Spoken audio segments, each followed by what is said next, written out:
Zee 24 तास एक पाऊल पुढे। मुंबई गोवा प्रवास करणाऱ्यांसाठी एक खुशखबर आहे। मुंबई गोवा प्रवास आता सागरी मार्गाने प्रवास करण्यात येणार आहे, कारण तब्बल 22 वर्षांनी मुंबई गोवा दरम्यान जलवाहतूक सुरू करण्याचा निर्णय घेण्यात आलाय।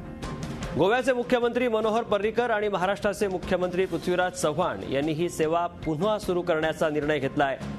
गोवा सरकारकडून या संदर्भात प्रस्ताव तयार करण्यात आला असून महाराष्ट्र सरकारकडून त्याला मंजुरी मिळाली आहे। त्यामुळे आता येत्या 3 महिन्यात ही सेवा पुन्हा सुरू होणार आहे। ही सेवा सुरू होणार असल्यामुळे मुंबईतला भाऊचा धक्का पुन्हा एकदा गजबजून जाणार आहे। माझगावचा भाऊचा धक्का ते पणजी पोर्टपर्यंत ही जलवाहतूक चालवली जाईल।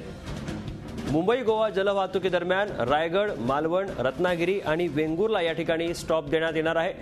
आतापर्यंत रेल्वे किंवा रस्ता मार्गे मुंबई गोवा प्रवास केला जात होता, मात्र पावसाळ्यात दरड कोसळून सातत्याने बंद पडणारा रेल्वे मार्ग आणि मृत्यूचा सापळा बनत चाललेल्या रस्ते मार्गामुळे प्रवाशांचे हाल होत असत, तर विमान खर्च सामान्यांच्या आवाक्याबाहेर आहे।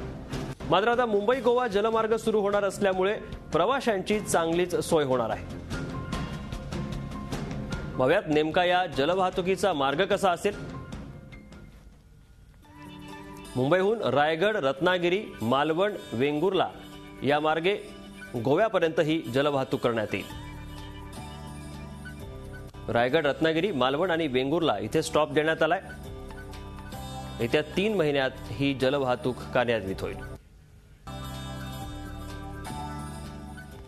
झी 24 तास एक पाऊल पुढे।